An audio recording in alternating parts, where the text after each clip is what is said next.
What's up, beautiful Berserker Patriot Store family?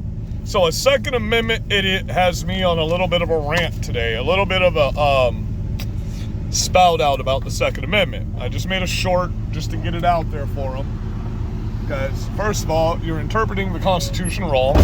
You have never in your life read the Constitution because you read you spouted the Second Amendment wrong.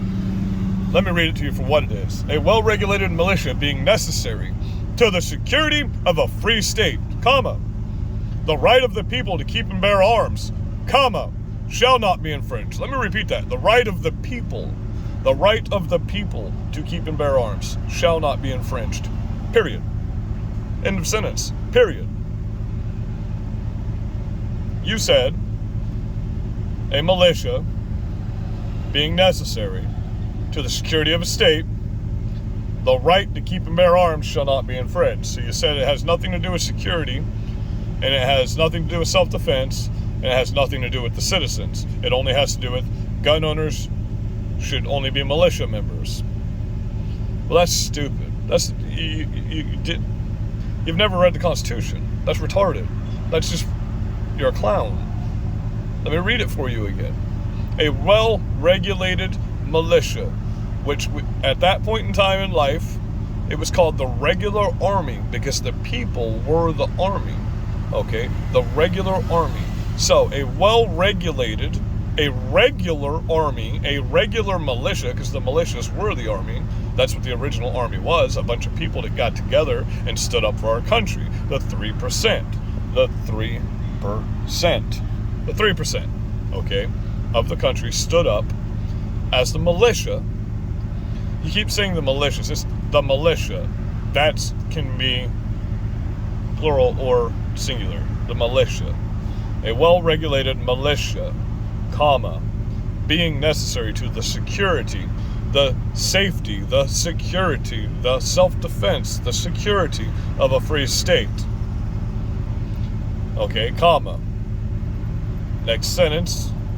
This is all carrying on in one long sentence. The right of the people to keep and bear arms, not to have firearms, not to have this or that, to keep and bear arms. Okay, to keep and bear arms, meaning you walk around with your firearm whenever you want to, wherever you want to, however you want to carry it, concealed, open, some for different stuff. Okay, so the right of the people to keep and bear arms shall not be infringed. Boom, period. Shall not be infringed. Boom, period. Shall not be infringed literally means you can't change the Second Amendment. Now, when you go, there's the Constitution and then there's the amendment clauses. When you go into the original amendment clauses, or you go into the forefathers' writings about the Second Amendment, because there are many of them, nobody talks about it though. There is no amendment clause for the Second Amendment in the original Constitution. The federal government, not even, way after all of this, put an amendment on the Second Amendment and said, this person can't own a firearm, or that person can't own a firearm, or this person can't own a firearm. That wasn't a thing. So, all gun laws are technically illegal via the Constitution. All gun laws are not and void via the Constitution, but we have a government that has overstepped their bounds. This was literally put here, so the government did not do that. Okay? The forefathers had very many writings that they put together. Oh!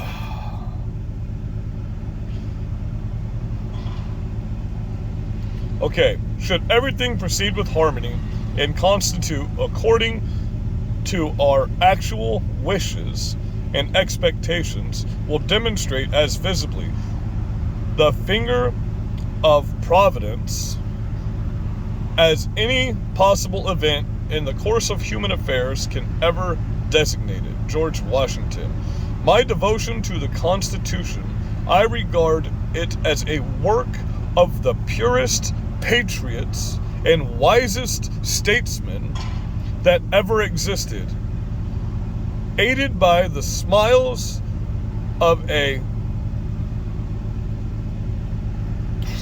benignant providence it almost appears a divine interposition in our behalf. A divine. Daniel Webster talks about divine. I have so much faith in the general government of the world by providence that I can hardly conceive a transaction of such momentous importance to the welfare of millions should be suffered to pass without being in some degree influenced, guided, governed by the omnipotent, omnipresent, and beneficent ruler. I am committed to the Constitution of the... Sorry, the book's really old. Some of the words are out of here.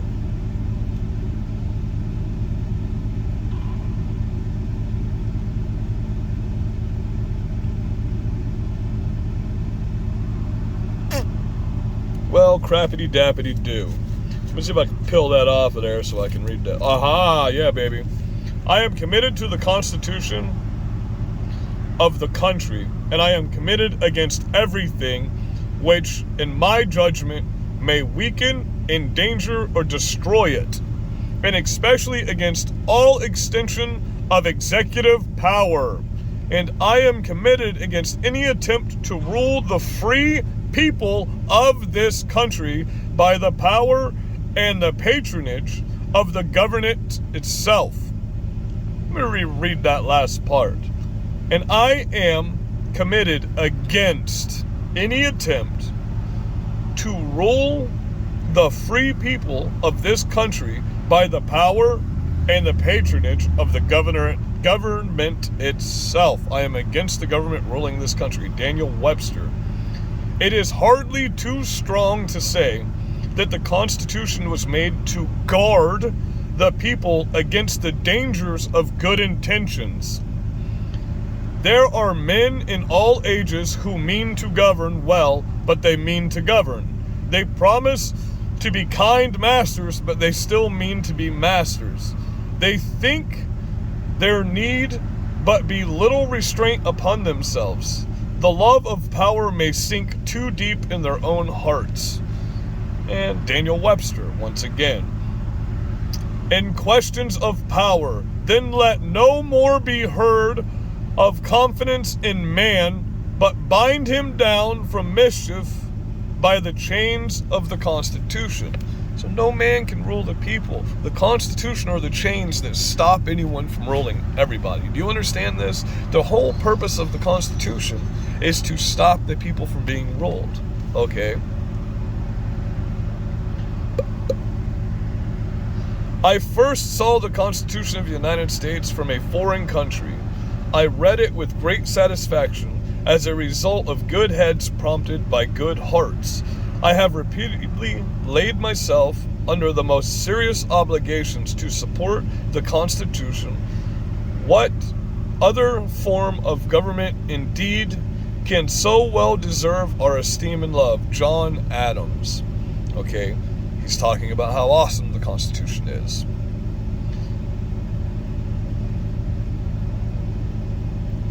I, however, place economy among the first and most important Republican virtues, and public debt as the greatest of dangers to be feared. Public debt to be the greatest of dangers to be feared. To preserve our independence, we must not let our rulers load us with perpetual debt. I am for a government rigorously frugal and simple. Thomas Jefferson. The greatest dangers to be feared. To preserve our independence, we must not let our rulers load us with perpetual debt. I am for a government rigorously frugal and simple. That's Thomas Jefferson. I'm reading you what the forefathers meant. That part of the page got ripped off.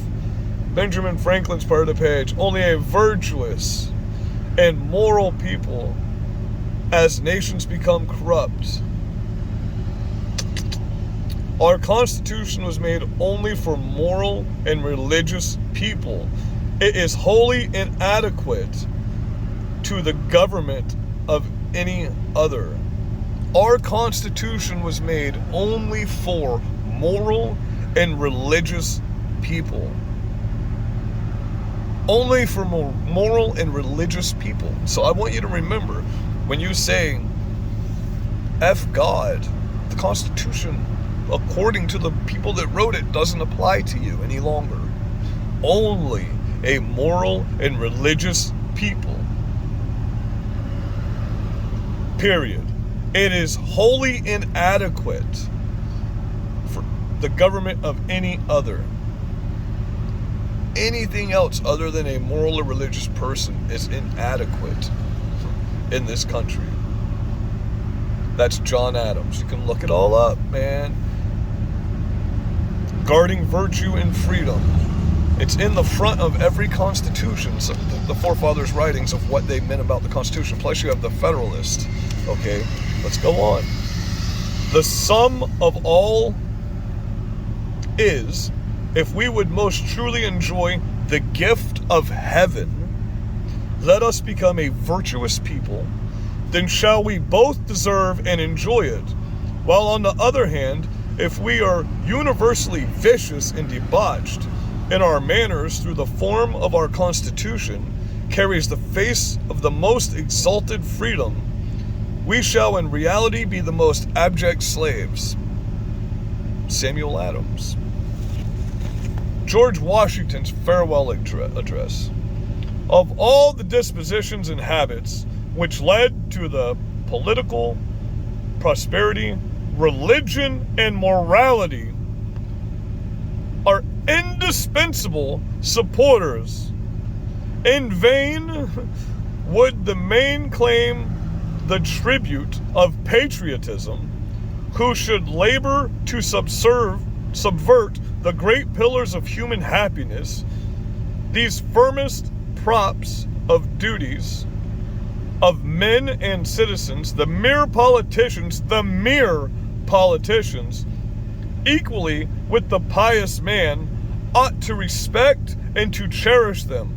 Let it simply be asked, where is the security for property, for reputation, for life, if the sense of moral and religious obligation desert the oaths which are the instruments of investigation in courts of justice? Let me reread that last part for you that say that religion is not in the Constitution or in America. You're retarded and don't know what you're talking about. This country was built on Christianity, literally, okay? Let it simply be asked, where is the security for property, for reputation, for life, if the sense of moral and religious obligation desert the oaths which are instruments of investigation in courts of justice?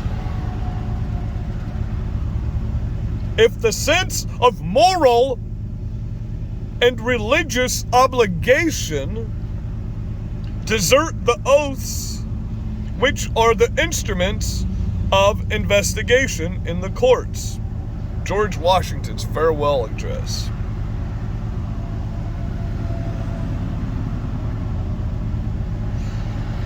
We in America do not have government by majority.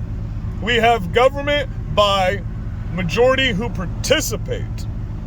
All tyranny needs to gain a foothold is for people of good conscience to remain silent. Thomas Jefferson. Okay, I mean, I can keep going on and on and on and on, page after page after page, in the actual Constitution, and then the Constitution shows up, okay? It's just crazy that you people keep saying, oh, the Bible's not in the Constitution. It's literally in the Constitution. It literally says, for the reputation for life and the sense of moral and religious obligation, desert the oath which are the instruments of investigation in courts of justice. Moral and religious. Moral and religion. I love you guys. I'm glad I could rant a little bit about the Constitution for you today. I pray that you all have healing and abundance of everything that you want, and you're blessed. Be safe, guys. Amen. Sorry. Amen. I'm just dumbfounded how stupid most people are. I'm not gonna say some people. Most people are absolutely just stupid. They can't just grab this and actually read what it is. They literally are speaking off talking points they read on freaking Twitter and the internet, bro. What? You didn't learn you didn't learn anything in school, and I'm sorry for you. I'm sorry for you. Even though I was a crappy student, I still learned. My parents still taught me. I learned most of what I know from my parents, because we'd go on a vacation every year. We were one of those families. We went on a vacation every year when I had parents. So when I was younger, we'd go to like Gettysburg, we'd go to North Carolina, we'd go to Georgia, Ruby Falls, all that shit, you know. We went to all the historical places where the Civil War was actually fought, and we got to see what was really going on. So I was raised up like that as a little kid. I love you guys. Be blessed, man.